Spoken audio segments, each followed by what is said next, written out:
Welcome to Tenor Tech, where I solve the problems you didn't even know you had. In this video, I will show how to make candy crystal. Start by dissolving 3 cups sugar into 1 cup water over medium heat until clear and slightly thickened. Remove from heat, stir in 2 drops food coloring and extract for flavor.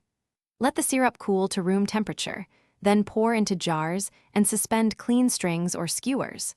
Place jars in a quiet, undisturbed spot and watch crystals grow over several days. Check growth and harvest when crystals reach desired size.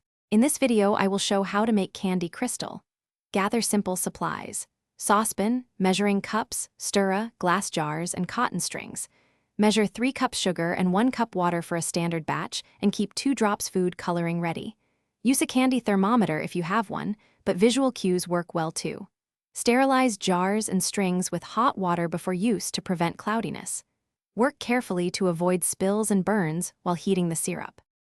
In this video, I will show how to make candy crystal. Boil the sugar solution gently until clear, then remove from heat and allow it to cool to room temperature. Pour cooled syrup into prepared jars, leaving space at the top, and suspend a seated string or skewer into each jar without touching the sides. Cover jars loosely to block dust but permit airflow. Place jars in a calm area and check them daily. Crystals will grow over several days to a week depending on conditions. Thanks for watching. Subscribe to keep your life in tune.